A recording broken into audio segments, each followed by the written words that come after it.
So we briefly went over, well, not briefly, okay, so we went over brand archetypes, we went over public relations. I want to say thank you, everybody, for getting their homework in, and I will be reading that tonight and going over it. So if I have any questions, I'll be reaching out to you. But from what I'm seeing so far, everybody did good. Does anybody want to share what they chose their brand archetype to be? I think let me see if I have it. Yeah. Sorry, get it. Okay. No, you're fine. Deleted it. I sent it to Maya. So The dog ate her homework. So we said, let's kick it with the Joneses. We said the regular, the jester, and the hero. Okay. So Okay. Why did y'all? Yeah, just kind of tell me why did you choose those? So the regular everyday person, the relatable person, I feel like the word relatable in of itself ties into let's kick it with the Joneses because we're the all day, everyday, American family. So I felt like we brand ourselves as relatable, and I think we are relatable. So that's that one. Okay. We also put and also with the regular, we give people a sense of belonging and invite them to be part of our conversation. So. Okay. Okay. That sounds good. Yeah. Okay. Anybody else want to go? Sure, I'll go. I chose the magician and the caregiver. The magician because I'm giving you the unexpected, and I also deal with, most people would say, the metaphysical, and the caregiver because I'm being nurturing, and I'm also providing relief to get past some of the trauma of losing someone that's passed away in their lives. Okay. Okay. So I can definitely see why that fits with your brand. Okay. So before we go into session 2, I have a little pop quiz. I sent it out I probably sent it like 10 minutes ago. So if you can check your email to see if you got it. And it's only 10 questions, so don't worry.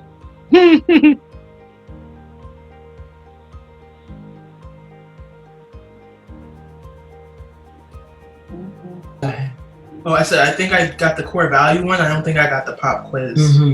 Yeah, I didn't get the quiz. Okay, so let me send that out real quick. Okay. Did no one get it? I'm looking. I don't see it. Okay.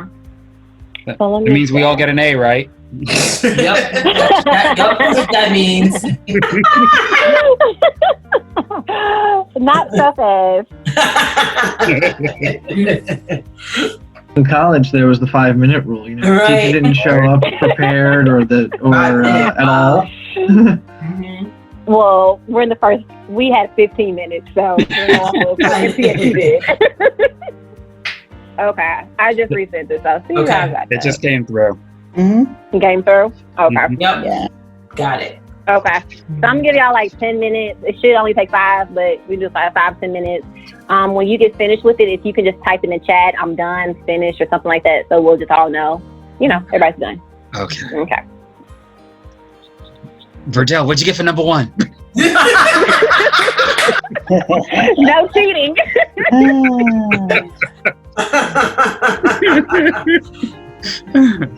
Oh, wait a minute.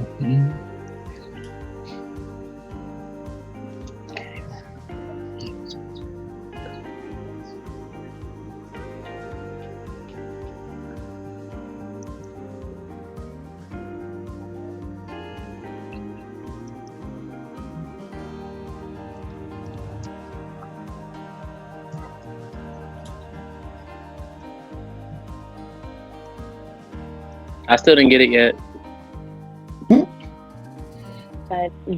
Amber, I sent an email introducing you, connecting you and Don Vante. You should get it.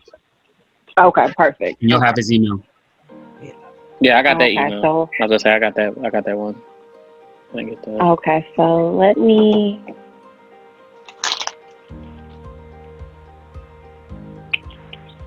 Daniel Vante.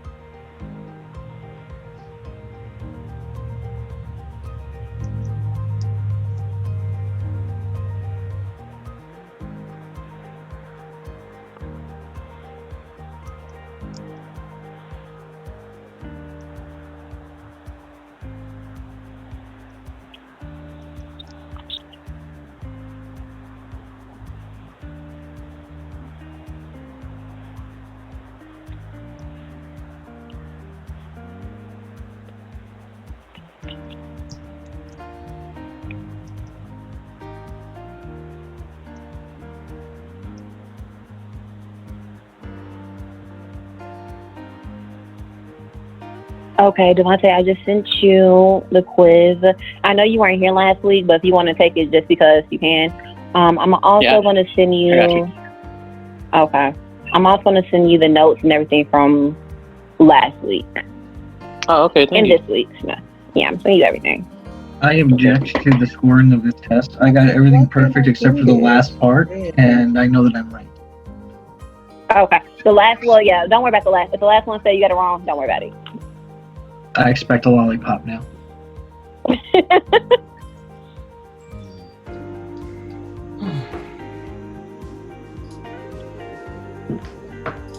Okay. And session 1, share.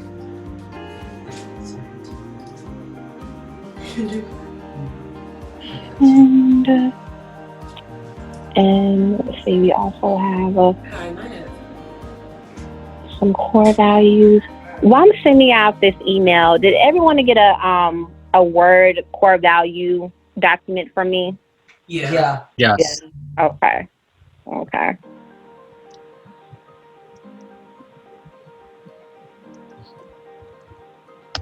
Okay. I did it. Yeah. Darn it. 7. Well, it's really 8. Okay, cool. This is not wrong. Yeah, that's not wrong. That's the other one. The other one was If number 10 says it's wrong, don't worry about it. Oh, yeah. Yeah. 80 is not good. An 80. Yeah. Okay, Joneses, are y'all over there comparing notes? Exactly, Yvonne. Listen, I ain't got nobody compare notes with. Stop that. Private chat me, Yvonne. Let's work this out. Come on, that's right. I'm over We there should've hearing let them him whispering. Check that out.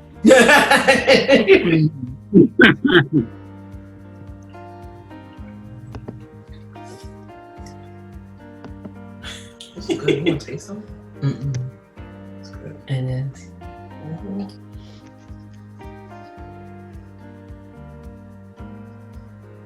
Okay. And done.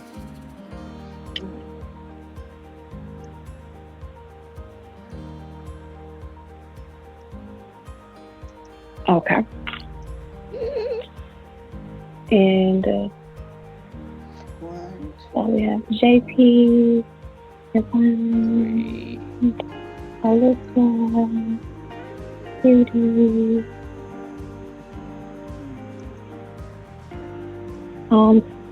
Steve, let's see.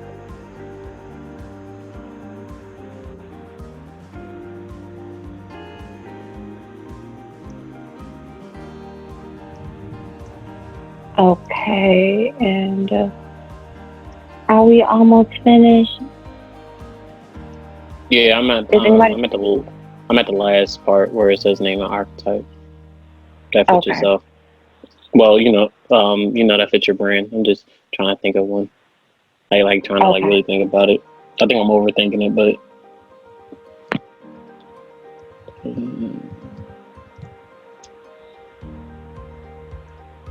there we go.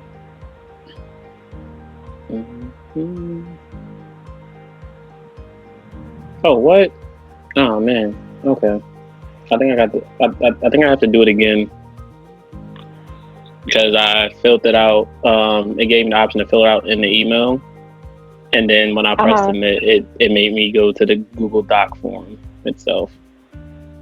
Okay. Okay. I'll just fill it out. It shouldn't take long because I know all my answers. Okay. Answers.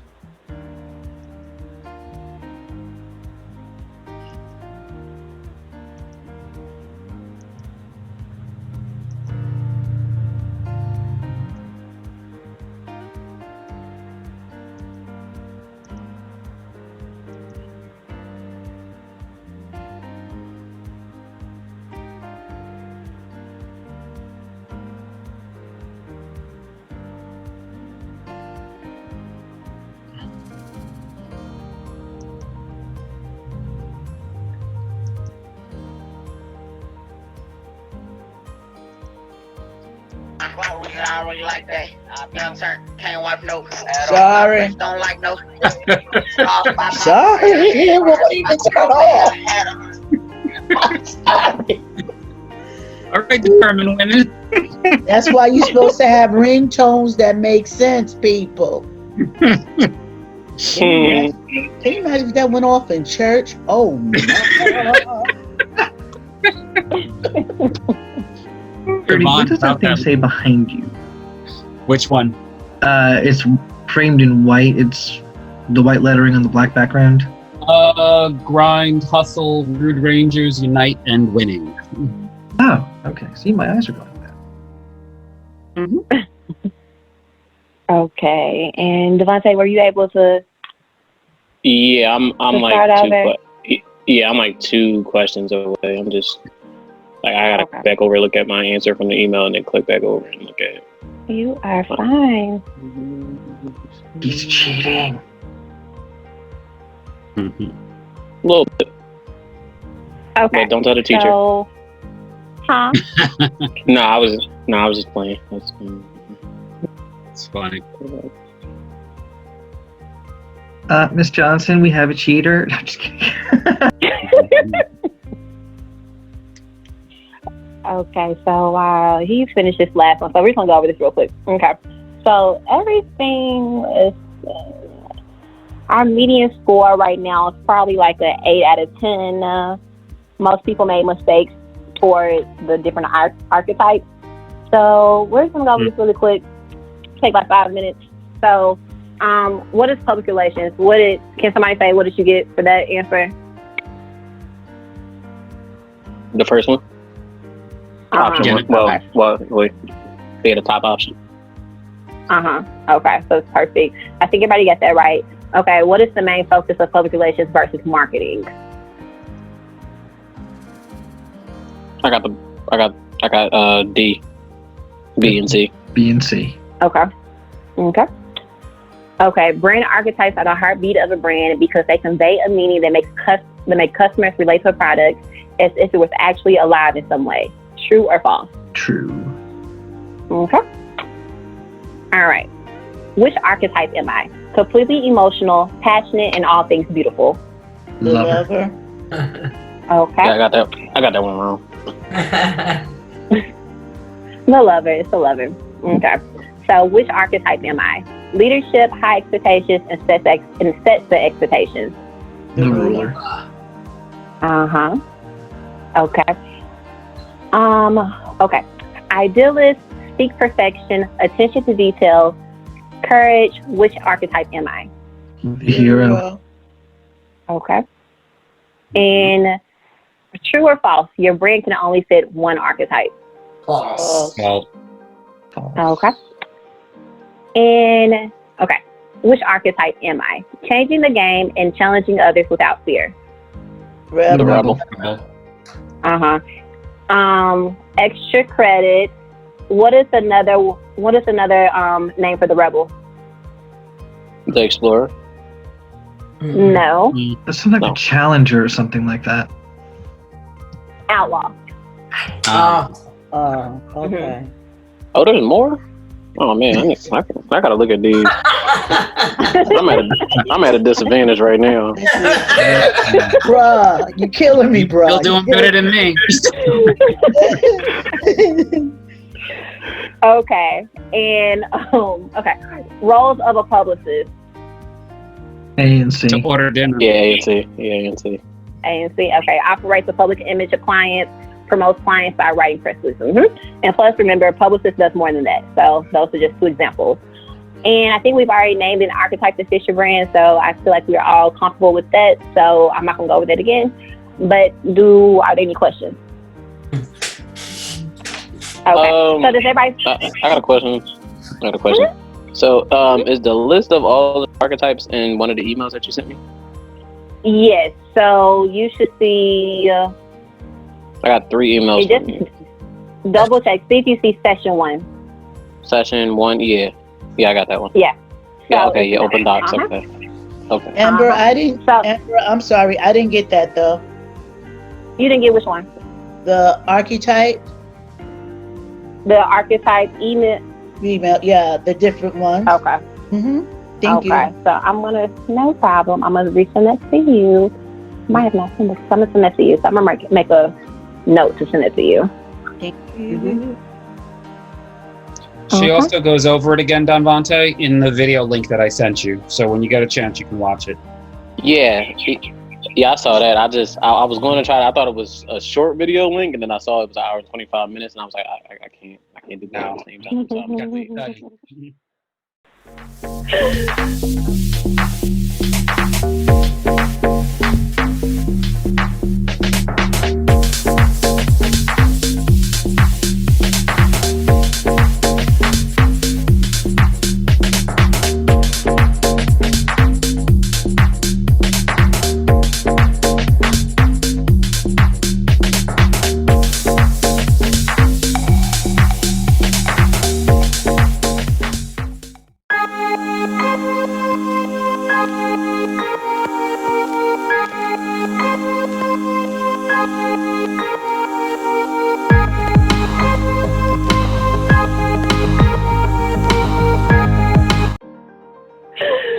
Okay. So since we are all covered with brand archetypes, the foundation of public relations, so let's get into our session for today. So we also have a very okay. Keisha just joined us. Okay.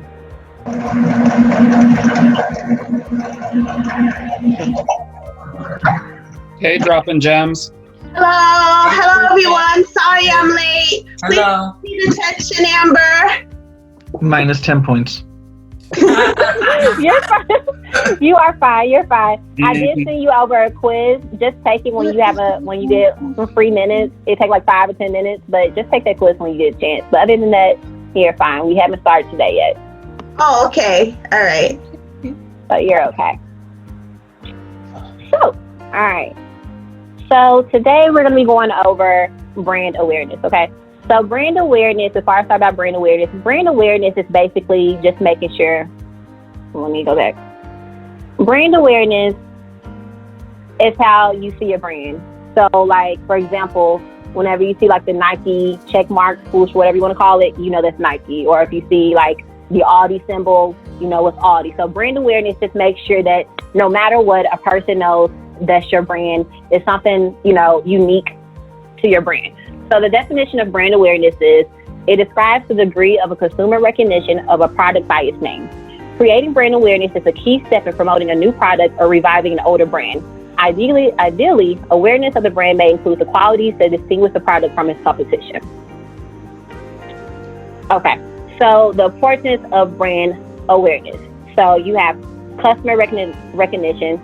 So of course you want your followers, you want your fans, you want everybody to know your brand. You want like when they see your logo, you want them to know, hey, this is Rude Rangers logo, or hey, this is Legacy 31 logo. Customer loyalty. So we're loyal to certain brands. I know for me, I love Target.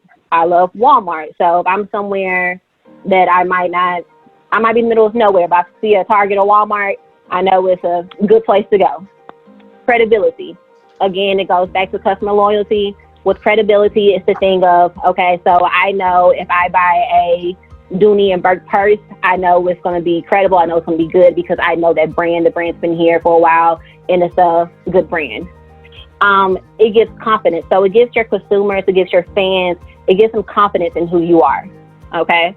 And then brand awareness is also good with keeping things consistent. So like your logo, your type font, your visuals, it just keeps everything consistent, okay? And then you have your brand equity, which can go back to your confidence. So like I said, like I love Dooney and Burke, I love Coach. So I know when I'm buying those brands, I know that like, okay, that's a good brand. I know also the product itself is a good brand, okay? And so also brand awareness, it attracts talent. So of course, like if your brand is doing well, people are want to join in automatically. And it allows to share value, which means it just allows more people to come into it. So brand awareness is really just making sure your brand is reputable. It's making sure that it's unique. It's making sure that everything is consistent. So your brand awareness could be like, today we're going to cover more of a visual brand awareness. So that's like your logos, your fonts, your visuals, things like that, that's making sure everything is kept in check. So do we have any questions so far about the importance of brand awareness? Can you go for brand equity again? Okay. So brand equity. So for example, if I were to buy a Coach purse, I know off of that name alone that purse is probably going to be worth something. I know it's not going to be a purse that just, break in the next month or so. Like compare if I bought a purse at Walmart or something versus a Coach purse, I know that brand is going to be, okay, I know this purse is going to last me a while. I know that it's going to be something that, I've invested money into. So brand equity goes into okay, I want, like say you have a luxury brand. So brand equity goes to luxury brands. We want your brand to be reputable through your name. So are you saying So are you saying that the brand equity is basically whatever value someone associates with that brand? Mm-hmm. So meaning people who get fake Coach bags get it, even though it's fake because it has a perception of value? Yeah. Gotcha. Mm-hmm. Mm-hmm. Wouldn't also one of the importance of brand awareness is be the managing of customers' expectations? Using your example, with Coach, you're expecting a certain thing to last you a certain amount of time. Mm-hmm. So wouldn't that also be part of that, or is that something different? Okay, what was the last part of the question? No, I was saying that in your list, does any of those really sit with? I guess credibility does. I guess that's managing expectations. Okay. Mm-hmm. I think that also, to me, would tie into the brand equity, because if you have a brand like Coach and something goes wrong with it, as long as it's legit, you can take it back to the Coach store and they will make it right. So I think that also ties into that brand equity, aka value. Mm-hmm. Yeah, I can work with that. Okay. Okay, we have JP and okay. So do we have any questions on brand awareness, the importance of it so far? No? No. Okay.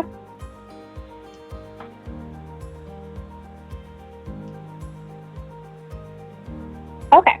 So since we have the importance of brand awareness, next we're going to go to how to build brand awareness. So once your brand is out there, of course, everybody wants their brand to be huge. We want to be able to follow your brand. We want everybody to see your brand, but we have to get it out there the best way.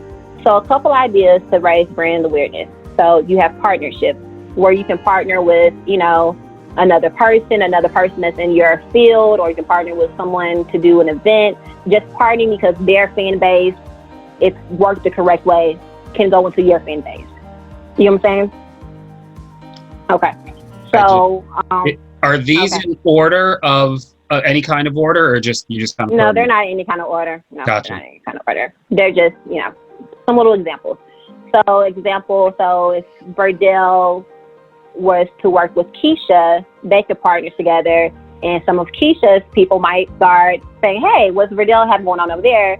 And some of Verdell's people might be like, "Hey, what does Keisha have going on there?" So that partnership has created more fans for both people. Correct. You know what I'm saying? Question? We're honestly already involved in partnerships, technically, if you think about it, because everyone here is in partnership with one another and in partnership with Rude Right. Rangers. So, my mother watches Verdell's show. I mean, and not to be whatever, but she never heard of her until I was on Strong Island, and then she's like, okay, start seeing those shows, and now she watches her and doesn't watch me, but whatever. Brand awareness, partnership. And she loves Yvonne the Motivated Man, but don't watch me, but you're not going there. So does my wife. Tell Mama I said thank you, baby. My wife wants to be a chunky chick. I'm like, whatever. Whatever. Oh, I'm done. Anyway, proceed. Sorry. Okay, you're fine. Thank you. And so next we have freebies. We all love free things. So of course, putting your brand on, let's see, I don't know if y'all probably can't see this, but this is a brand that I worked for, that I do PR for, All Queens Stand Up. So they put their they put their name on this pin. Also, the earrings All Queen Stand Up. When they launched, we launched All Queen Stand Up probably back in 2017. But with your order, you got All Queen Stand Up is a t-shirt company. We had hoodies, things like that. So with your order of your hoodie, of your t-shirt, we also did free earrings. So that's another way for branding. Yeah, Verdell, I'm done. I'm done. Go on, Verdell. You know Verdell. Priorities, you know what I mean? He was like, forget the branding. Exactly. Where can I get those earrings?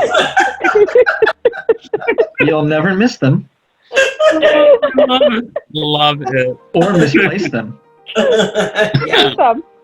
But we all love free stuff. Like, who doesn't like free things? So, of course, adding stickers, earrings, pens, notebook paper, just any notebook stickies, things like that. Anything that you like, anything that's in your budget that has your logo on it, that people know that has your logo on it. Like, please to be like, has your logo on it. Because you just give me a pen that doesn't have your name, your logo, that doesn't do anything for me. I just have a new pen. Okay. Gotcha. So. You are going to answer Verdell's question, though, right? What is Verdell's question? I don't see. She wants to know where to get the earrings. Oh, I was trying to look at the earrings. I did not see my check. Okay. I'm sorry. But I'm yes, sorry. Did you say you will send her a pair of earrings? I will see. I think she said she didn't get a check yet or something. Can I? Oh, I think I have been. He said she didn't see a chat. I Okay. I thought she said she didn't see her check yet from the stand-up queen. I said, okay, Amber. Putting all the business out there. Okay. No, I did not say that. I see how you working, Amber. I see. No, I did not say that. I'm sorry. Just I'm talking about wrong. freebies. I was gonna say, Verdell, No. go to Google. Go to Google. No, All Queen Stand Up is very dear to my heart. It was actually the first brand I launched under Legacy. So All Queen Stand Up will always have a very dear place in my heart, from the launching to everything. Yeah, That's nice. just a lot of stuff. But yeah, I would definitely be in touch to see Okay, how I can get you some earrings. All right. Well, okay. Right now. So, Don't forget Maya while you're at it now.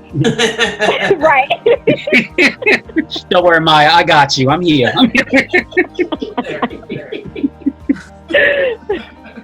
So next we have social media contests. So I can say, for example, Keisha's doing Meditative Moment right now. Yeah. And that's a part of brand awareness, because it's having people actually participate in your brand. And it's, people like to compete for things, especially if you put an initiative. So like, if you do this, you get this.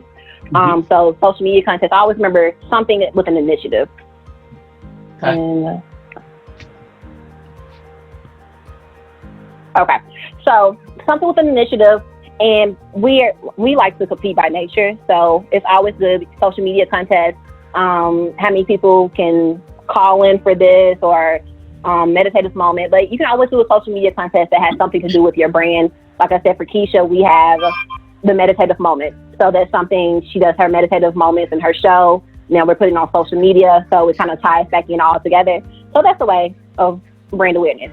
Is there anything in your experience, Amber, that just doesn't work? Like don't do that social media wise? Social media wise, really? Okay, so I'm going to tie in social media contests with social media. You really honestly have to find where your niche is on social media.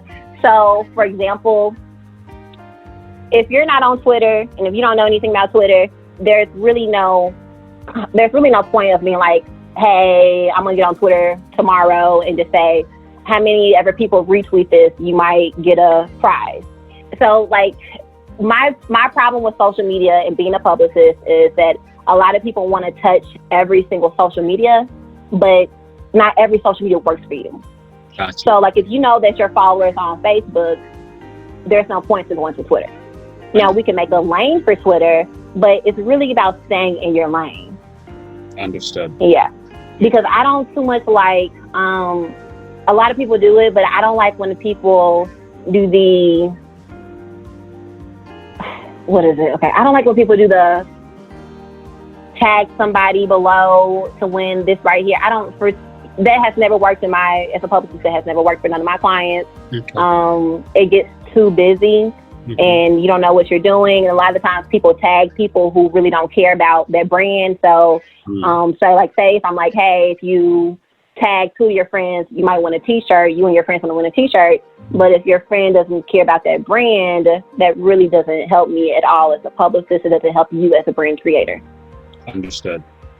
Yeah. So it's kind of like social media is kind of hit or miss on some contests, but I like actual contests that have rules that you have to do something, take a picture, make a hashtag, something like that. But just being like, hey, tag two people, it works for some people. It hasn't worked for my clients like that. In your experience, has it been more successful if, say, you do a social media contest in partnership with another brand? Yes. Okay. Yes, most definitely. And so that goes back to your partnership. So say, okay. So I have All Queens Stand Up, and I also have I Can Do It Too. They're both clothing lines. They're both women empowerment brands. And so maybe 2 years ago, we did a opening for All Queens Stand Up, but we also brought in I Can Do It Too because the creator of I Can Do It Too, she has a huge following. So the I Can Do It Too pushed the All Queens Stand Up. And so that goes into your partnership, and that goes to, they did have a social media. So, yeah, okay. So I Can Do It Too did have a social media contest where you had to buy a sweatshirt, but you did the hashtag, and she would choose people to get more free stuff. Gotcha. Whereas, yeah, so it just depends. But partnering with people like that have something close to do with your brand works the best. Like I wouldn't partner with somebody like the complete opposite of your brand. Okay. And also with your partnerships, make sure your partner is somebody who is also reputable. Like don't partner with someone that's like their brand is not together and they have to you have to pull them up, because remember, when you're putting two people together, 2 or 3 more people together, your brand still has to be seen in a good light. Okay. Gotcha. Last question for me for the moment. So besides making sure that they're reputable, should we be looking for partnerships that maybe are a little bit above ours, or is the same level okay? Because obviously you don't want to say go down, but do you know what I'm saying? No, don't go down, but if you can go up, go up. Okay, is that better to ideally be looking to go up as opposed to at the same level? Yeah. Okay, because I can stay where I am kind of by myself. Why have somebody else necessarily at that level if I can go up? Okay. Right. No, like if you can reach out to another brand and say, hey, I have this really cool thing coming out, or I have this really cool show coming out, and I want to partner with you all, by all means do that. But I wouldn't go, so like if you, Rude Rangers, it's very, we're here, we're established. I wouldn't necessarily go down to pull somebody. Like if you can, but it will be more work. Okay, gotcha. Yeah. So you were saying with social media that you would stick with one when you're having a contest. But what if you have a following on multiple platforms and not everyone sees? It's not all connected. Well, not one. Let me explain this. Not one. So, for example, if your followers are on Facebook and Instagram, by all means, use your Facebook and Instagram. Use both of them. But if you know that you don't have a following on Twitter, don't go over there, because you're wasting your time. If you know you don't have a following on LinkedIn, don't go over there. When you're doing your contest, you need to go to your primary following. Now, you can post over there, but don't expect for your LinkedIn and your Twitter to bring in more fans or more viewers or more people to your contest. But stick to your lane. So if your lane is on Instagram, go there. If your lane is on Facebook, go there. Go where your lane is. So you're saying, just to break this down, go wherever your influence is strongest. If it's strongest on Twitch, go to Twitch. If it's strongest Facebook, whatever, go there. But if you have 4 followers on Twitter, which I do right now, don't bother. Right. I would, and you can retweet and you can put it on there, but don't spend so much time on that on Twitter, where you should be spending more time on Facebook and spending more time on Instagram. Understood. Should you be posting necessarily the same thing, or should you try to tailor it for the different platforms? Should I be putting the same thing on, say, Twitch that I put on Facebook, that I might put on YouTube, or should I try to create something that's a little special for each of the platforms? It really just depends on what you're trying to do. Most time, I don't because when I do my social media for the week, I would when I help people do their social media, because I don't too much touch mine. But when I help people with their social media, we pretty much do Facebook. Whatever goes to Facebook, it goes to everything. Now, if you want to, different things, because your Instagram demographic might be different from your Facebook demographic. So that's another thing, you might want to pull your demographics to see. So your people on Instagram, they might respond better to videos, whereas your people on Facebook might respond better to a post. So it just depends on your demographic. So if on Instagram they like videos, okay, well on Instagram do a video. But if Facebook likes to post, do a post. Gotcha. Mm-hmm. So it really just depends on your audience base and what they prefer. Understood. Mhm. Okay. So another way to build brand awareness is LinkedIn publishing. So my business coach, she's really big on this for me. Just kind of but doing stories on LinkedIn, sharing them, trying to network more. So it's really simple. It's kind of like Facebook. LinkedIn, it's just kind of like, hey, this is something that's going on in the industry, share it, or like if there's something going on with legacy, write a story about it and share it. So that's another way to build brand awareness, and you're also telling what's going on inside your organization. So are you saying tell your business story on LinkedIn? In a way. So like say if I had a new client and this client was really amazing, and there was something about this client that no one else had, then I could definitely go in and say, okay, hey, I just got this new client so-and-so, and they're doing this and that and that. And so, yeah, tell your story, but that goes into the next storytelling too. So, yeah, tell your story. Like, you don't have to get into all your details, but just enough, like, let us know what's going on. Okay.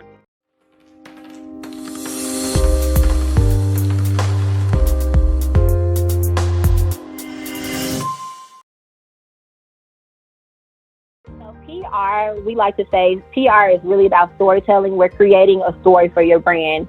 So you never hear a brand, like you probably didn't like the brand at first, but then you heard like the backbone to how the brand was created, and all of a sudden like you're like in love with the brand. Like I know, for example, this year I can't figure out the name. I think it's honey pot or something like that. Honey pot. But Honey that's pot. it. Okay. Yeah. Honey pot. Okay. Thank you. So with, the lady, she created the feminine product, and she was saying that like her ancestors came to her and they told her the story. They told her what to do. And from her saying that, they kind of pushed her to the next level. Like she was sold out on Amazon, sold out on Target, because we all fell in love with the fact that it was ancestral. It meant something to her family, it meant something to her. A lot of people like it was Black owned.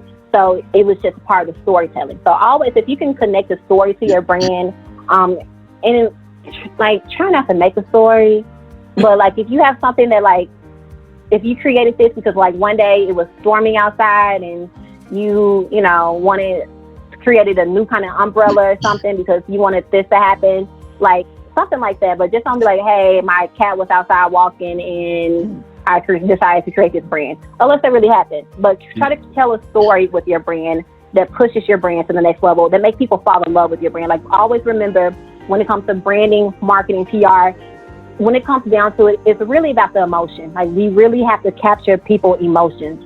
And so like, don't tell a boring story, but tell something that's captivating to people. Amber, is in your experience, because I think everybody has a story, but a lot of people, myself included, don't necessarily know how to tell that story. So is there some sort of like a template or like a storyboard thing or something that you could recommend we start using to figure out how to tell our story? I wouldn't say a template. I would say your story more ties into your content.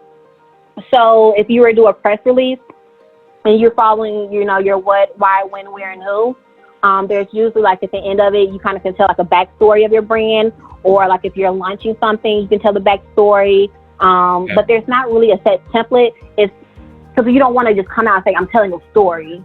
We want it to look like, oh, it's just coming all together. Right. So like you're telling bits and pieces of your story as you're building. But is there like a format or something that I guess we could look at to kind of figure that out, or is it just something that we would work with somebody like you on? It's something work with somebody like me, yeah. Unless you really just get the art of storytelling, there's not really just a template for it. Okay. Yeah, there's not really a template. Also, we have podcasts. So I know a lot of us have podcasts. We're working on podcasts. So podcast is another way for brand awareness. So we have, you have your show. You might have merchandise to go with your show. People love your show so much they want to hear more of you. So go to a podcast. Or sometimes the podcast might come first, then the show. But a podcast is just another way to build brand awareness, to let people know what you have going on, tell a story, and to get more followers, get more fans, get more viewers. Should the podcast be different from your show, or should it be, the same thing as your show? I would make it, with a podcast, I would make it similar. So I wouldn't have a show about, say if I had a show on cooking and I wanted more people to, come to my show for cooking, I wouldn't make my podcast about hiking. Okay. So the podcast should be a complement to your show and your brand. Yeah. Understood. Yeah. So something doesn't have to be the same thing because we want it to be different, but just to have some kind of difference. Like, what are we not getting in your show that we can get in your podcast? Oh, actually, now that you say that becomes really clear, because Yvonne, that actually would tie into what you already do now, where you have the he said, she said, and then you're pushing people to determine women. So yeah, okay, that makes sense. Okay, great. Okay. Look at me being a marketer, not even knowing it. Yeah. See how everything just ties together? Right? Okay. I want my earrings now. You want those checks. Right. So last but not least, we have laughing at me, Verdell. Marketing. Go on. She's like, they're cracking up. Okay. So we have influencer marketing. So influencer marketing, we are ran by influencers nowadays. So everybody is an influencer. Everybody wants to be an influencer. So by influencer, I mean the people that are like on Facebook, Instagram, social media, they're getting paid to advertise the product. So that brand awareness really helps a lot, because if this person that I look up to, this person I want to be like, they're like, saying, hey, go watch this show. Or they're saying, hey, support this brand because I'm wearing it, or hey, I like the way this smells, so you should get it too. That really draws more into your brand awareness. So an influencer would just kind of come in and just kind of, pull more people in based off of their influence. I have a question. Uh-huh. Out of all these strategies to build brand awareness, which ones would you say are the strongest, or are the ones worth diving into the most, or is there one over the other, you think? Okay. So I would definitely do with storytelling, because we want to connect it back to you. So when we have a story that goes with you, we will probably more than likely remember, hey, she was the one, she did this, and then that happened, and this how she got here. So it's a story, it's emotional appeal, it gets our hearts warm, it gets us connected to you. I have a story. Where do I tell it though? Through your content, through your social media content. Okay. For your social media content, on your website, through your press releases. If you're having events, if you're speaking at an event, briefly you kind of tie in your story. You don't have to say okay, I was born on this day and then I did this and then did that, but kind of tie in what made you start this project, what made you start this brand, where did it start, where are you at now? So kind of tie your story into your different content. Okay. And based on what you pretty much know about most of us here in the Rude Rangers, would you say that the storytelling is really probably the best step for us to start with? Okay. Yes, storytelling. Mm-hmm. Storytelling, partnerships. Definitely do partnerships. Okay. I really like influencer marketing, and I like podcasts. And I like podcasts just because we're always looking for new things to listen to. Right. So I know I'm a type of person, I will be on YouTube all day, and if I see you on TV, you're doing your thing on TV, then you have a podcast, it allows me to get to know more about you, it allows me to get more about your brand. And so I can just have more of I feel more connected with you. So remember, at the end of the day, PR, marketing, advertising, it all comes down to emotion. And so I'm trying to pull an emotion out of you. You're trying to pull an emotion out of me. But I want to feel like I'm on the same level as you. So influencer, podcast, influencer marketing, just because it's a little bit easier to get influencers nowadays because a lot of people think they're influencers. So it's really easy to have somebody say, hey, can you wear this t-shirt for me? And I guess as a publicist, it's really easy for me to get influencers. So like, hey, can you wear this t-shirt and post here, blah, blah, blah. So influencer marketing has been really good for my clients because a lot of them are influencers. Podcasts, storytelling, and of course, social media. What qualifies someone as an influencer? Is there a certain number of, I guess, likes or fans on Facebook or Instagram? Like what? Yeah, most people that have like over like 10,000 followers, 2,000 likes, they're always like a lot of your social media, like the people who, like the people who they're making like a lot of skits. A lot of those are social media influencers. But like somebody just has a huge following. And but the thing about influencers, I have a question. I'm sorry, I didn't mean to interrupt. I have a question about the influencers. So, would you consider? I mean, like I know a bunch of like artists, like music artists, and like a whole bunch of people that I'm close friends with in Philadelphia that are they have a big time following, like 20+K followers. Some people have 14.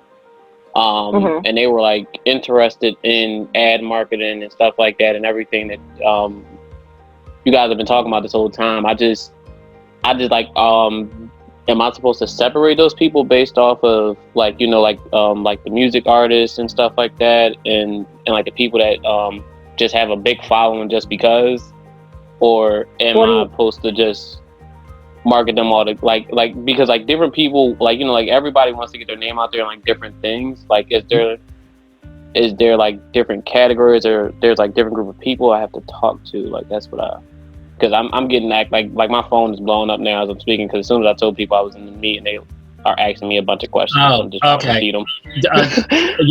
Donvonte, that's actually a little bit of a different conversation. So what for you, what we'd have to do is really look at who it is you have in mind, what it is they're looking to invest in themselves, and we pair them up with the different shows that we have on our network or our radio stuff to find the right vehicle for them because we also want them to be happy if they're willing to invest. So that's a whole that's okay. No, that's a whole separate conversation. Okay, I was like, I wanted to tell them something because they like I just got like 4 or 5 messages on Instagram, people texting me and trying to call me. I'm like, look, I get it. I get everybody wants some answers. I'm in a meeting now, so I can't like. Let's you and I talk tomorrow, and we'll start divvying that up. But listen, keep racking up that money. We love it, and I know the Joneses. Adele's got to buy those earrings. Amber, question for you. Let's say some of us hit it big and become influencers. Like, how much does an influencer get? Like, what should I be paying an influencer? And B, if I become one, what can I start making? Yeah, that's what So you really set your prices. You really set your own price. But like, what's a good price? Is $5? I mean, I honestly, I'm stupid and take $5 for someone who wants me to post something because I post foolishness as it is. So, what's a good rate? Okay. So no, like so I have. Stop shaking your head, Yvonne. I have one client when she first started, when she first became an influencer, she was charging maybe like $100 per day for a post on her page. Per day? Within like, yeah. Okay. Yeah. Yeah. I can do that. So that's why influencers really like, it really just depends, and it really depends on on that influencer's fan base. Are you willing to pay? Okay. Like this influencer, she happened, a lot of people wanted her for music videos. So it became it was like, okay, well, she was new, so she really wasn't charging anything. And she's not a video girl. She's actually like a comedic actress. And so then it became a thing of, okay, well, if you want me to appear in your music video, that's $500. So it really just depends on that particular person and how you want to, set your prices. Okay. But I mean, your prices can really, I wouldn't start low because when people want to get their content and their brand out there, they will pay. Okay. Is there an influencer school? Like, is there an influencer class? I don't think Stop laughing at me, Maya. But No, I feel your pain, Rudy, because I'm over here with my face looking like. Thank you, Yvonne. Thank you. What? Thank you. You know where they do that at and where they're doing it? Can they please help me do it? Exactly. Thank you, yeah, but Yvonne. there are people. I know like, some. there I know are some people that's like that too. That charge way more for a lot less than what she's talking about right now. Yeah, I know. like, Wow. I know people charge- that charge $200 just for a couple hours of promotion on their page, just because of how many people they know are just so interactive on what they are posting or what they're interested in. If they post, say like for instance, if I would have let somebody post this meeting or like like the link to this meeting up on their page, the person has 14,000 followers that just like to do whatever that person is doing, and you would have had tons of people trying to join in this meeting at the same time. Right. Amazing. And it's just about what people like. If the person is following that person, they just want to do or want to be in the same lane as that person. Okay. Mm-hmm. Good to know. Especially yeah. if the topic is, You have especially if it's really 100 interesting topic. Check. Right. So. Yeah. So no, it can start off like at 100. It can go to like 1,000 plus. I do, this particular client, when she started really getting around, she was charging like $1,000 for like maybe posting on her page for 2 days or something like that. So like, it goes, it goes up. So you really get to set your price. Okay. So yeah. Ooh, I'm gonna be keeping up with the Joneses. That is some money. What just happened to my freaking? I'm sorry. Okay. Right, for real. Proceed, Amber. School me. It's so many earrings. That's right. That's right. So do we have any questions on brand awareness? Interesting. No, that's amazing. Yeah, Okay. absolutely. So All right. we're gonna do brand visual identity. So your visual identity is, of course, when I see your brand, like your logo, your type font, any images that go with your brand. So we're going to talk about that for the remainder of the class. So, well, we have another thing to talk about too, but so we're going to go to brand and visual identity. So brand and visual identity, it shapes perception and creates an impression through the visible element of your brand. Images are a powerful form of communication, specifically because they do not communicate with words. So we can't always be there to communicate with people via words. So sometimes you can just tell something about a brand due to their logo. And you can already tell, like, hey, this seems like something I'll be interested in. Like, has anybody ever just seen a brand or seen a commercial and, like, they were just so interested in by just, like, the logo or just, like, the visuals of it? Like, you don't even know what they're selling, but it's just kind of like, oh, what is that? I think I want to know more about that. Yeah. Has that ever happened? Okay. So that's brand visual identity. So with your brand visual identity, you have your logo. So your logo is the visual representation of branding. It's the graphic symbol of your brand.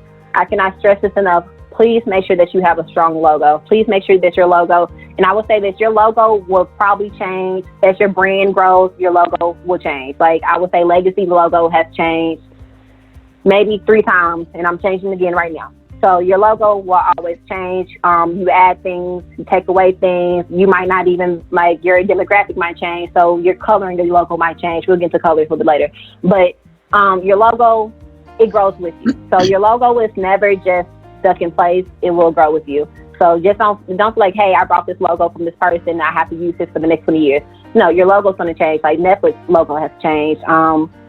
Is there a moment almost where everybody. Is there a moment where, like, I guess you should start thinking about changing your logo? Is there any kind of a point? Is there, Usually they happen when you're rebranding.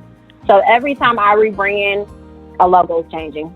okay. So when you say if you've only focused on, let's see. Say if you've only focused on, say if you're like into fashion and you've only focused on purses, but now you might want to focus on clothes. Your logo might change because you're no longer just representing purses anymore. You're representing like fashion to the full. So you're doing clothes and purses. So your logo might change. So usually when you're going through some kind of rebranding, your logo is going to change. But now, since a bunch of us have TV shows, should our logo, not to say change, but should it kind of evolve and just grow off of what the existing one is? Otherwise, don't you lose some of that brand identity if, like, let's say Yvonne has one thing with it's a pair of heels, and all of a sudden next she goes to like a dress type logo. Like, is that going to confuse her fan base?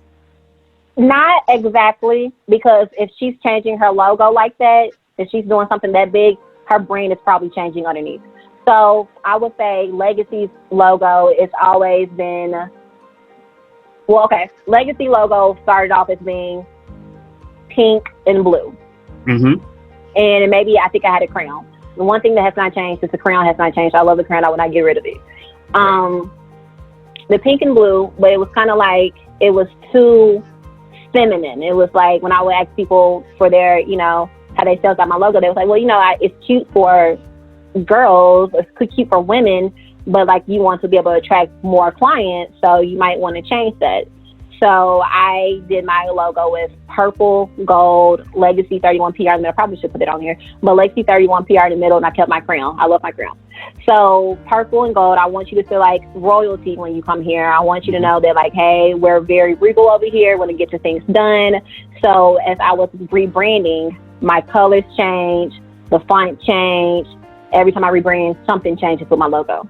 Mm-hmm. And now since I have a business coach, she's looking at my logo again, and she's like, hey, let's get rid of some more things because it doesn't speak to your brand. Okay. In your opinion, is it worth it for us to hire someone to do a logo versus us kind of ourselves with like a clip art or some sort of app or something? Okay. I definitely would. If you don't want to hire someone, Canva is very good at that, but Fiverr is very good. Okay. Fiverr is very good. And approximately, like, what should a logo cost? On Fiverr, now some people do charge like, so like on Fiverr, I get my logo for maybe $25. There was 3 different prints, a transparent. But like if you were to go to just a graphic design artist, they might charge you anywhere from like $75 to $125, but you might be able to work more hands-on with them. So it really just, so if you go to a graphic design artist that you know, they might charge you more than going on Fiverr, because on Fiverr everybody's just trying to find work. But if you're going to a graphic design artist, you're like, hey, you know, they might be able to pinpoint more things for you. It just depends. So I would say if you're doing something like Fiverr, probably 25, 30, somewhere around there. If you're going to a graphic design artist, I would probably around like 75 to 125. But it does come with like your different prints, your 3D prints, your transparent. It usually comes with 3 or 4 different revisions. They always have the file for you. So like, hey, if you're like, hey, I hate this logo. This was for last season, but now I want to change it. They usually still have those prints for you. So it just depends. Okay. But if someone starts talking like 200, 300, you probably want to shop around, right? I wouldn't pay for it. Gotcha. Thank you. I would. Canva's a great place to design your own.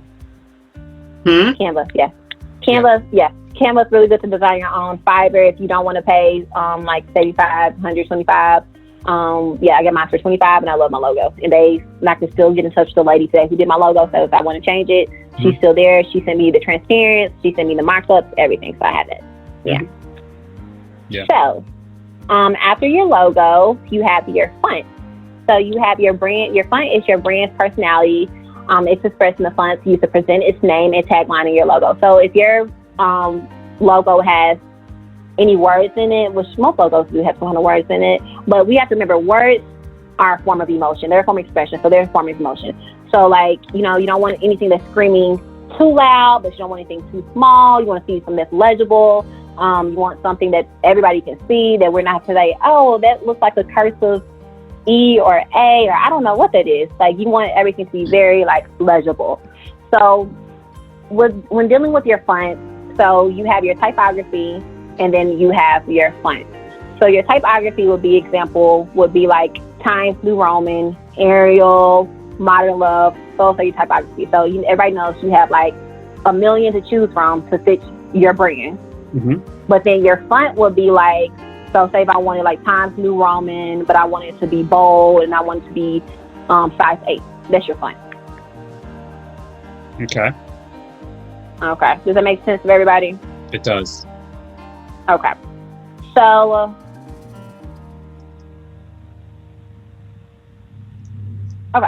so visuals in your imagery, that really just goes to your social media, and it's making sure that it's really just your visuals are just making sure like, hey, everything you post is reputable for your brand. Like, so if you have a Christian based brand, like we're not going to post anything that's like not Christian, like, you know what I'm saying, or like anything. So like, say if you're North Face and say if you're North Face, you're going to post things dealing with, nature, dealing with the jackets. You're not going to post anything out the way. So it's really just making sure everything flows together with your brand, with your social media. Of course, not every picture is going to be, this is the thing. I always tell my clients, I prefer for you to have a personal page, and I prefer for you to have your business page. Because yes, some people do want to know about your personal life, but I don't want to be trying to find out more about your business or about your brand, and I'm having to go through, 5 million pictures of you taking a video outside singing. I just don't want to do it. And so for me, I always tell people, hey, make sure you have like your personal brand, and you can like put your personal brand in your Instagram, bio or your Facebook bio, but, kind of have your brand for your brand. And because you want everything to flow together. Like that's like some people do things like Beyonce, she's really good at doing things. I think Monica, she's really good at doing things. If you look at their pages, they're like in 3. So like whenever she posts pictures, she usually posts them in 3. And all the pictures, they kind of go together. They kind of flow together. So they'll be your visuals. Okay. Do we have any questions about visuals? No? Okay. Okay.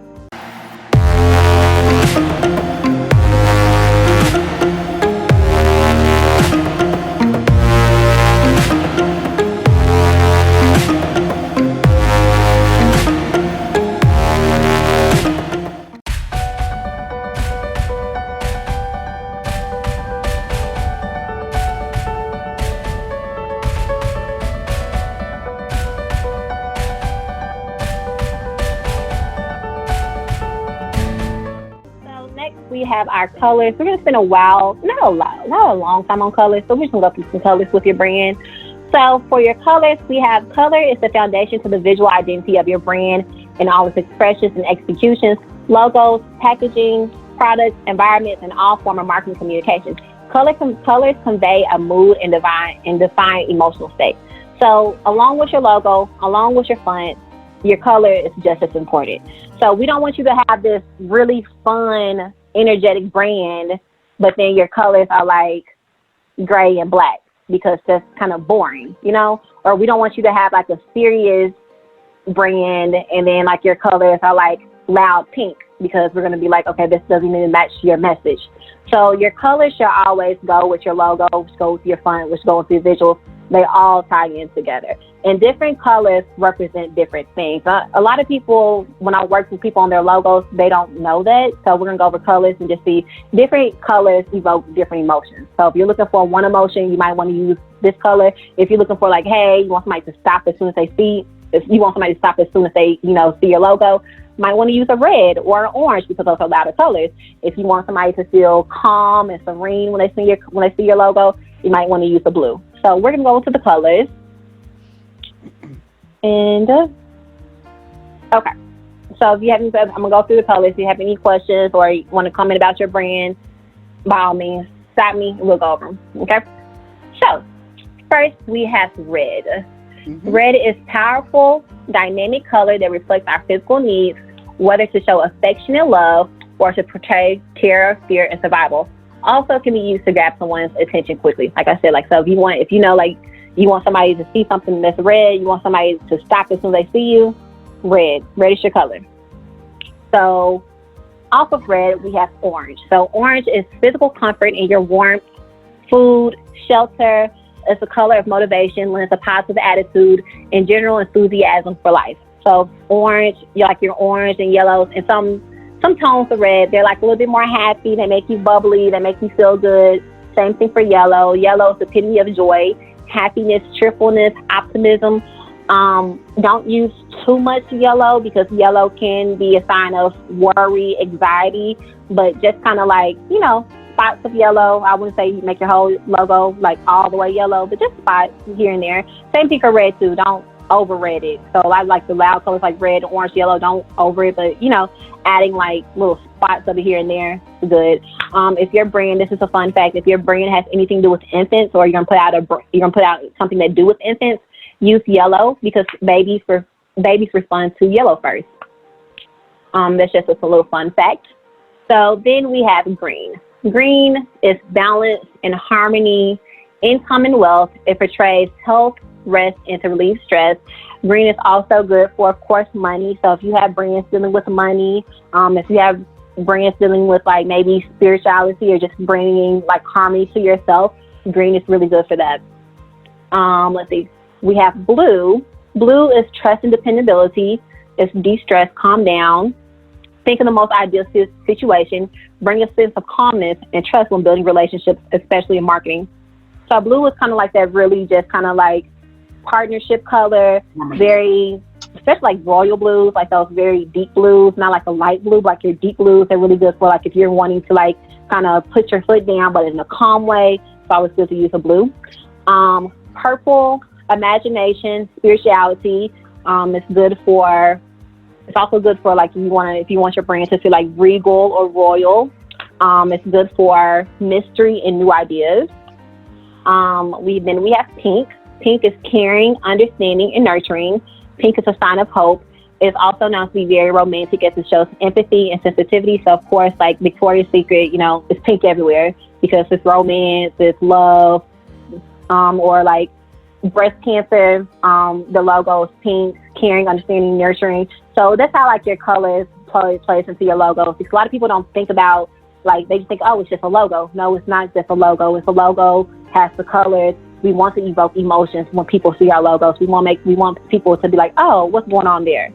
So we have a few more colors on the next slide. So next we have brown. Brown is a sign of structure, security, and protection. And then we have gold, which represents some variation of charm, confidence, luxury, and treasure.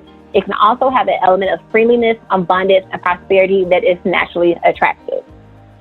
So, do we have any questions on colors?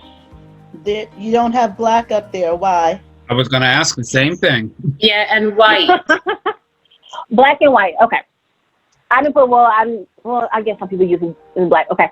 So, white is more pure. Black is still that kind of protection, but black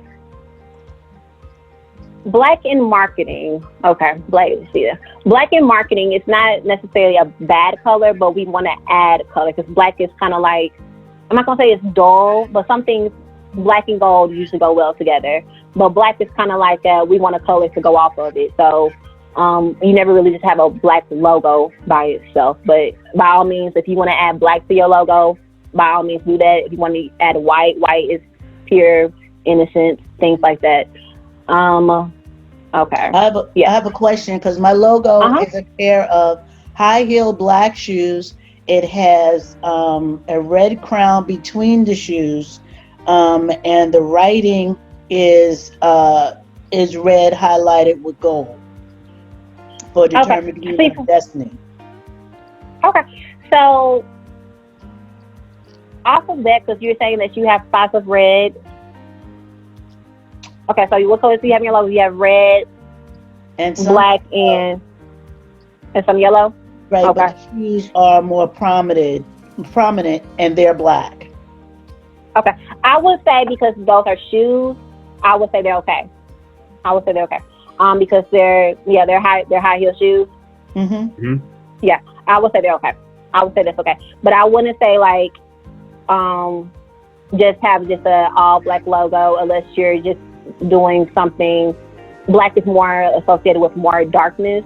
Mm-hmm. But with your case, you have your red, you have your yellow, you have your black. The black is it's an actual thing. So it's like the shoe. It's not just like a whole big circle, just a blackness. So I would say that's okay. And the background is white. Background's white. That's fine. If you want to, you can send me your logo and I'll look at it. You have my email? Okay. Yes. Okay. In your experience, are there any colors that you don't recommend putting together? Any colors I don't recommend. There's a color wheel.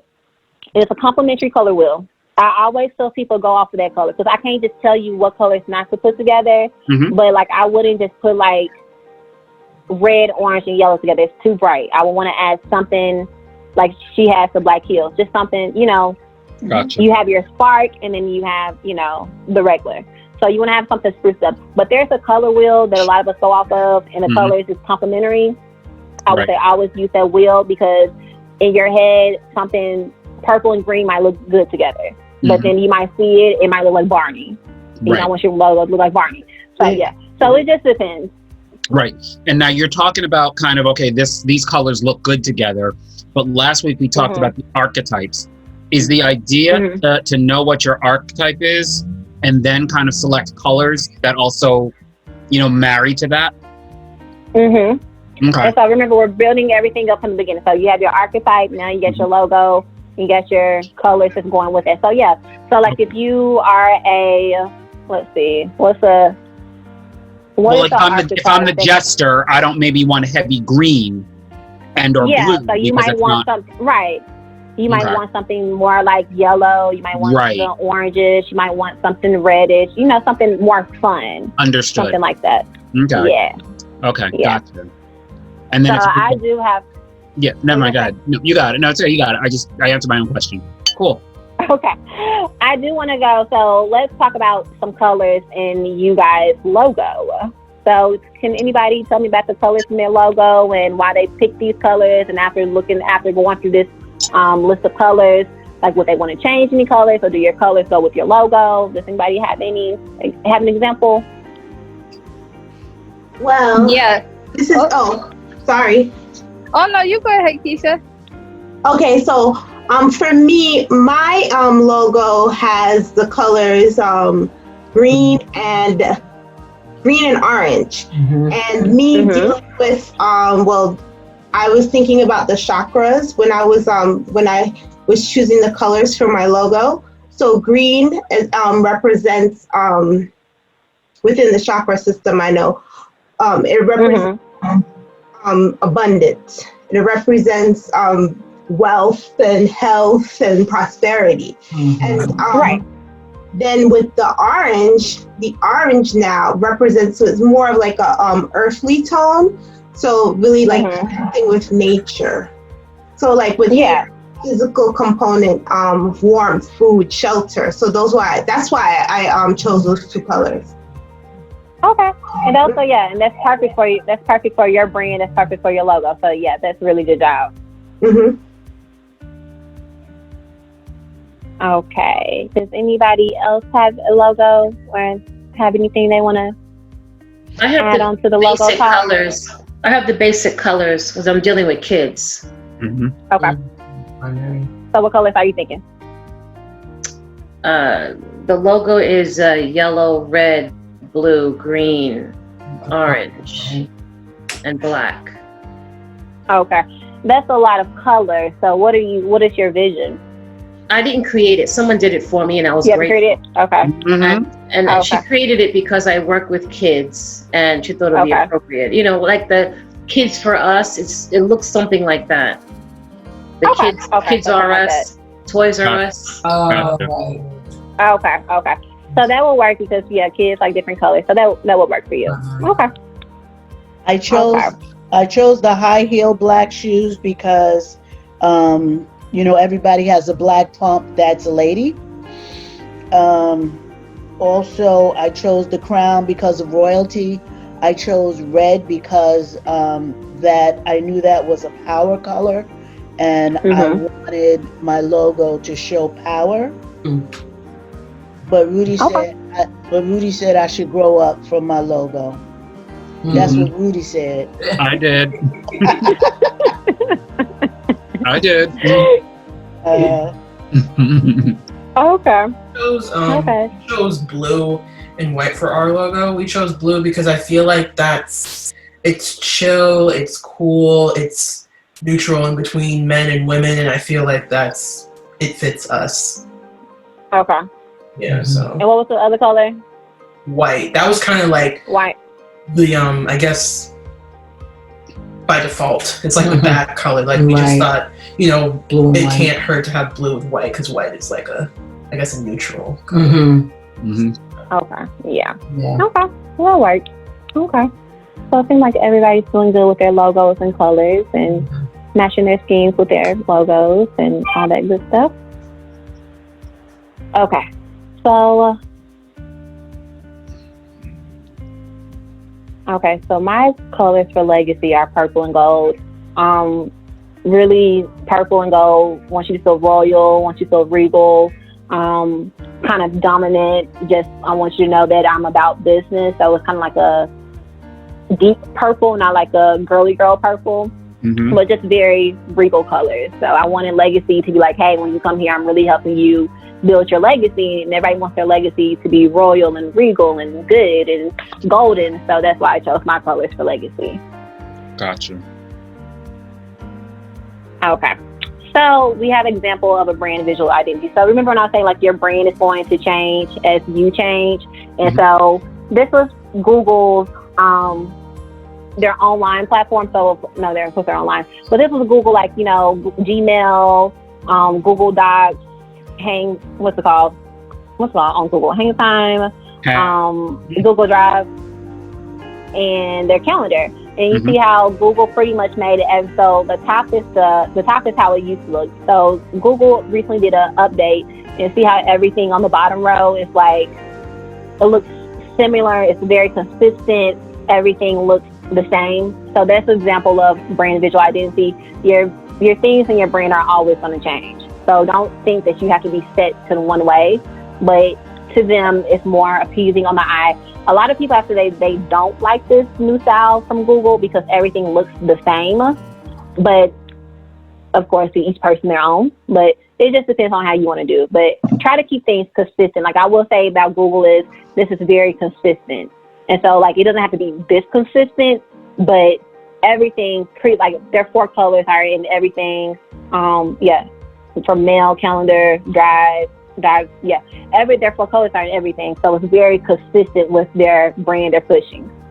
So in your opinion, if your brand has multiple aspects to it, it makes more sense to have things that are kind of similar? Yeah, because we don't want because a lot of people have brands and they're like the umbrella.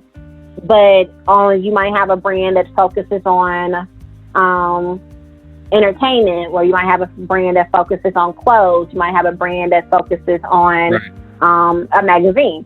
So if you're wanting everything to go underneath that umbrella, I would definitely keep everything like color coordinated. But if you're saying like, hey, the clothes department shouldn't even touch this umbrella, then by all means separate it. But if you want everything to go underneath that umbrella, try to keep it consistent. You don't have to have the same 3 colors, the same 4 colors across the way, but just try to keep some kind of consistency within it. Okay. And if you're at a point where everything is not consistent, not because you designed it that way, but it just happened, do you basically, in your opinion, do you just automatically boom, hit the button and rebrand and put everything together? Or do you gradually kind of move everything under the same sort of style? I would gradually. Yeah, okay. I would gradually. Don't do that. You're gonna hurt yourself doing that. Gradually make everything the same, because you might take a color from here, and this brand might grow differently than what you first expected it. So you might take a color from here and put it to this color, or you might take some lettering from here. You might want everything to be bold, like all your logo might be bold. You might want to pull it back and make it italicized or something. So it really just depends, but I would do it gradually. I would never just say, hey, we have to rebrand everything at the same time. Kind of just gradually do everything. If your brand is somewhat similar, or you really admire another brand that may be quote unquote above you, is it wrong in your opinion to do something to try to emulate that brand, to kind of capture the emotions of what that place is doing? That's tricky. I wouldn't do that. Okay.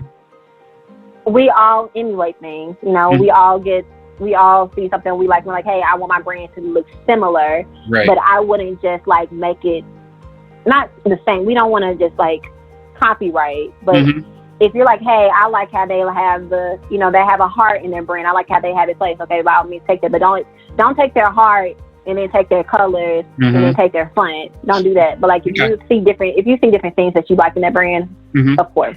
Gotcha. Yeah. Okay. But like, don't make it look like that brand. So like, right, don't copy it, but you can pull some elements of it to. Yeah, like yeah. Okay. Yeah. So like, don't copy, but just you can take some things away from it. Yeah. Gotcha. Okay. So do we have any questions on brand visual identity? No. Okay. But I'm coming for you, Vidal. I'm gonna copy that logo.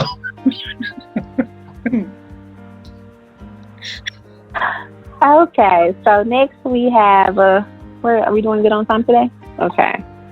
Next we have 7:24, 36. Okay, we probably do. Okay, so we're gonna core. Okay, so after core values, I have elevator speech.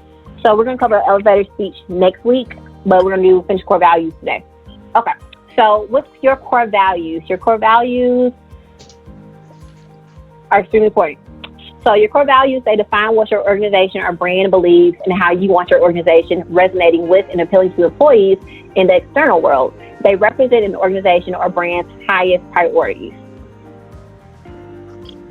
So did everybody get I sent out a document that had core values on it. Did everybody get that? Yes. Can we pull it up real quick? So basically while we're pulling it up, so your core values are, if somebody came to you right now and said, hey, what are 5 keywords that I can expect from your brand that when I come to you that you're going to display? Those are your core values, okay?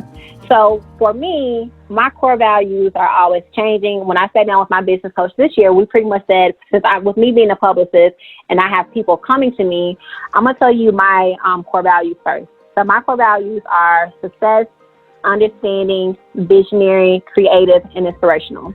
I want my clients to know, hey, when you come to me, I'm going to make sure you're successful. I understand you. I understand your brand. I make it my business to understand what you got going on and what your brand has going on. I'm very understanding. Visionary. As a publicist, it's always good for me to be ahead of the trend. So if I know, hey, this is coming, let's put out a video for this, or let's make a commercial like this, or let's do something to catch this trend. Creative. Being a publicist, you got to be creative.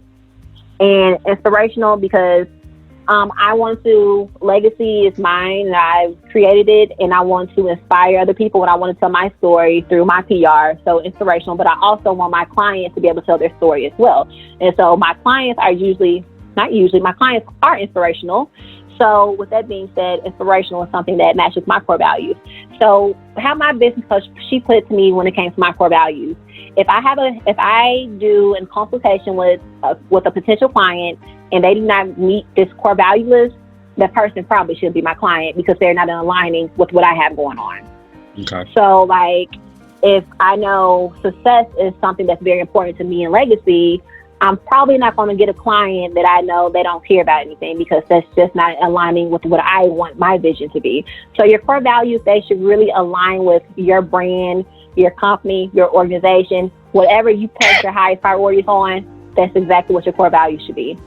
So as we go through core values, can anybody, okay, so let me pull out my list too. So as we're going through core values, can anybody name a core value that they feel goes well with their brand? Inclusiveness. Okay. And why? Because what we are as the Rude Rangers is a collective of independent content creators and personalities from all walks of life. So we're really open to everyone, all ideas, all interpretations. And we want everyone to basically want to create a safe space. Okay.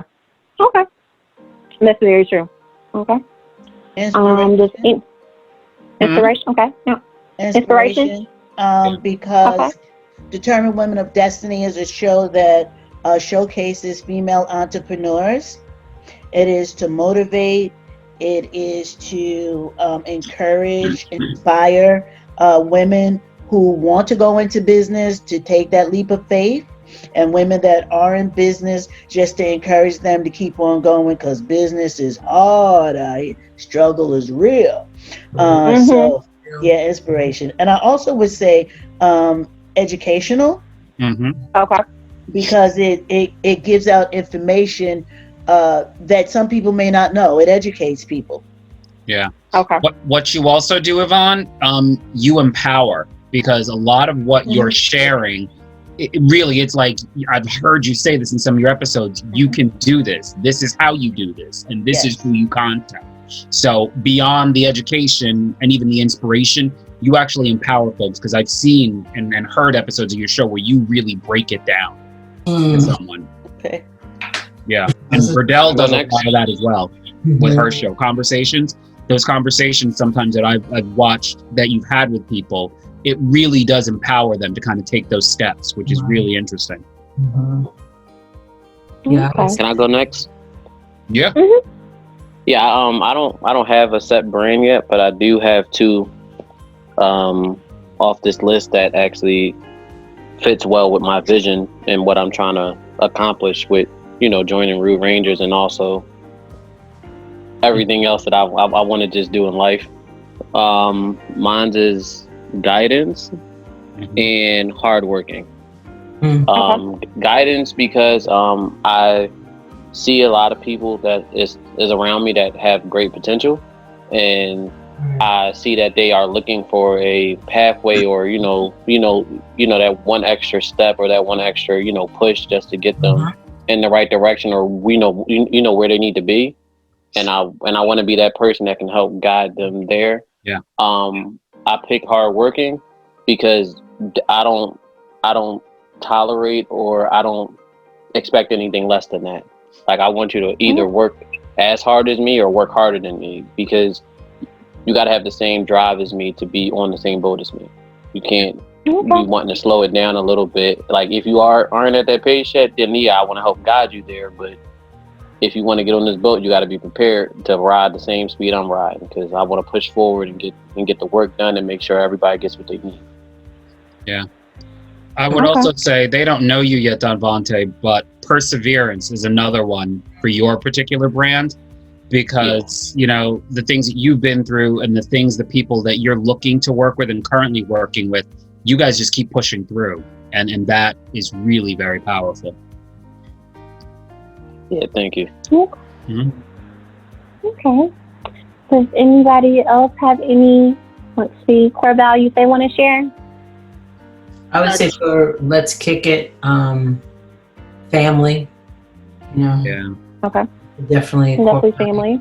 Yeah. Authenticity. Yeah. Also love. And love.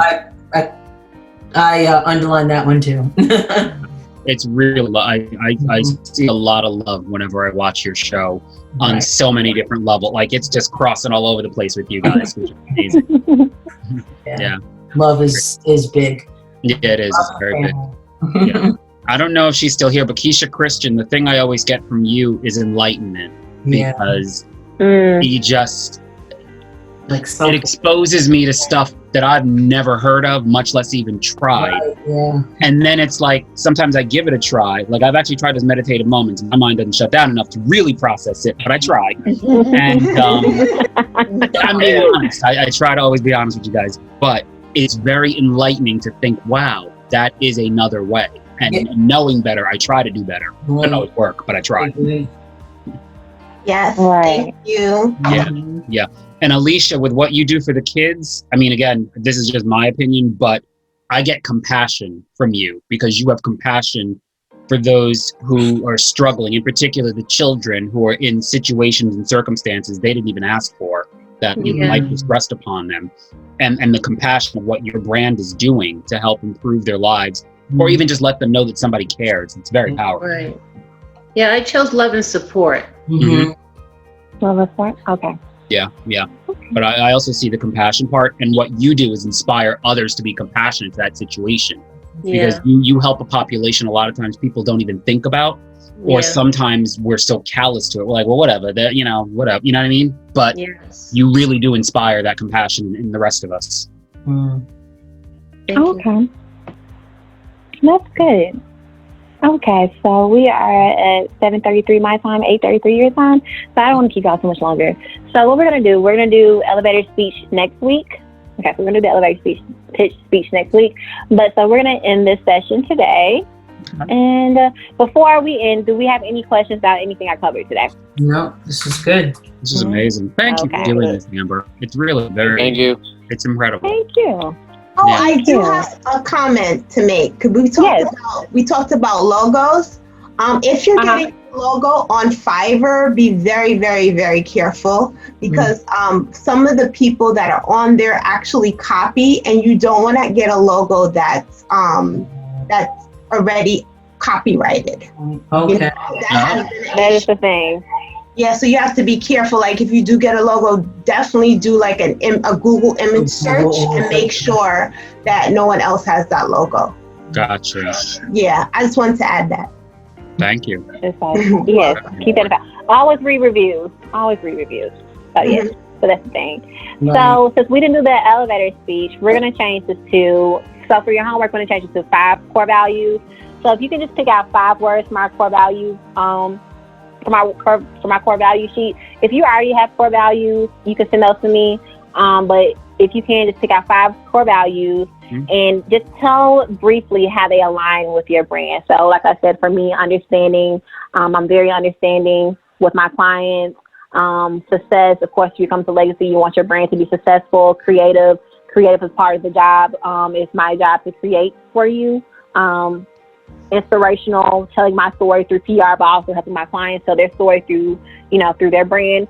So if you can kind of just pick out 5 words that align with your brand and tell how they align with your brand, that's going to be the homework. And so I meant to tell you all, so I do have a Facebook group now. I'm going to send out an invitation. If you haven't received an invitation, I'm going to send that out to you. But you can put your homework in the group, in the Facebook group, or you can email it to me. I don't care which one, just as long as I get it.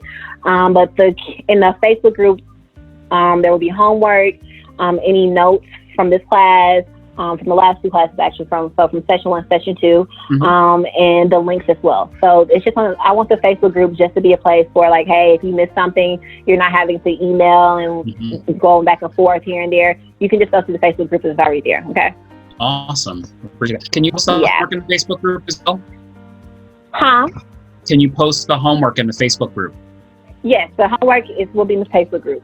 Okay. That'll make it easier for us going forward, just in case we don't see your emails or whatever. And even some of the stuff like you had shared today, if you don't mind putting some of that in the Facebook group, that'll be great. Yeah. So pretty much everything that I share from all documents that you see, that'll be in the Facebook group. Yeah, which will make it easier for you, so you don't have to worry about Logan send it to you again. It'll always be in the Facebook group if whatever we didn't get. That'd be good. One question for you before we all go. Your core values, we talked about kind of how your logo, I guess, evolves and sometimes changes. Can or should your core values also evolve? They do change. They do? Yes, your core values. So, and this is the thing about your brand. Your brand, and I want to say this, I cannot stress this enough, as you grow, your brand grows. So the things that you might have been founded on, you might still be founded on them, but you might grow into something else. So like I can go into, so for me, I always go back and forth between spirituality and legacy, whereas a lot of people don't say, well, how does legacy, what does legacy have to do with spirituality? But if you work hands-on with me as a client, you know that I'm very spiritual, you know, I'm very uplifting, you know, I'm always encouraging. So that's how they tie into me. So your core values, as you grow, as you remove things, as you add things, they can grow, they can change, words can be added, words can be removed. So it's really just you growing and elevating your brand. So yeah, you can always change. Nothing is never stuck in stone. Okay. And it doesn't have to be tonight because I don't want to keep anybody here. And hopefully we can talk about this maybe in the future. Can you at some point talk to us or guide us about, say, realistic expectations for our brands?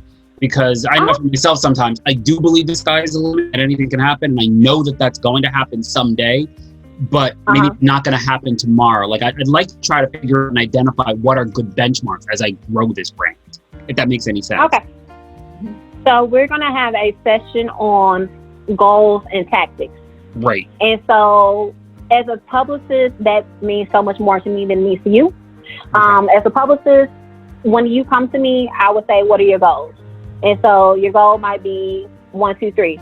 And so we work in kind of like small steps to get you to that goal. Now, as a publicist, I provide the tactics for it, but you provide me for your goal. So no, like, just don't think, okay, I started brand today, it's going to be blow up tomorrow. There are certain steps, there's certain goals that you have to reach in between. But yes, there is going to be a session on goals and tactics. Okay, good. Yeah, because sometimes, again, I'm not speaking for anybody else, and I don't know if anybody else feels this way, but there are moments sometimes where I'm like, boy, I really should be bigger, or oh God, I should have more followers. And there are moments where I get a little, not to say depressed, but it's like, man, sometimes it feels like I'm not going anywhere.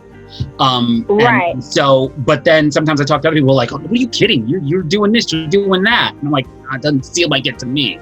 So, but I also don't know, because again, this is not my profession. I didn't go to school for this. I kind of fell into it, and it's just been evolving. So I don't really know what to expect. Do you know what I'm saying? So right. Yeah.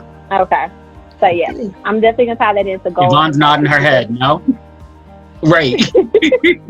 Just the other morning, I was like, God, I don't know what I'm doing. I don't know where I'm going, but I know you're leading me, so I trust you.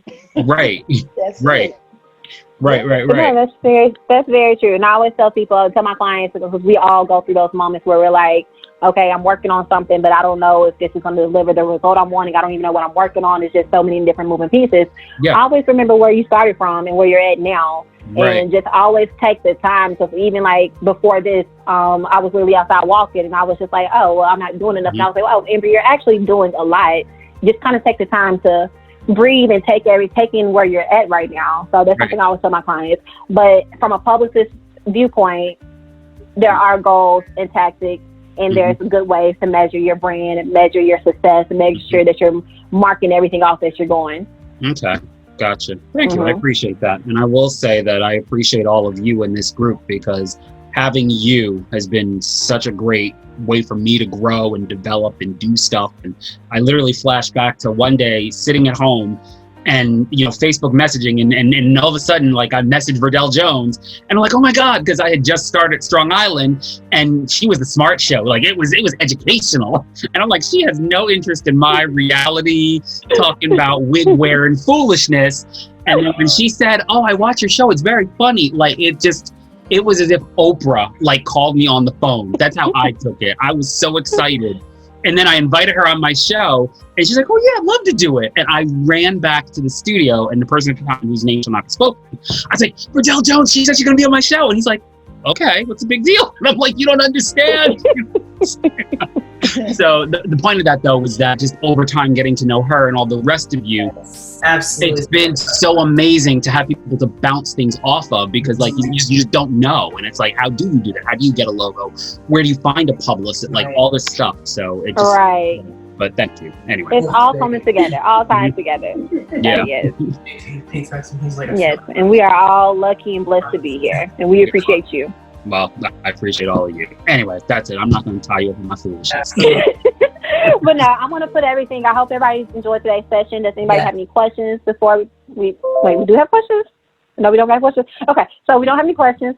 So I will post everything in the homework group. I will post a link for today's class in the homework group, in the Facebook group. So everything should be in the Facebook group.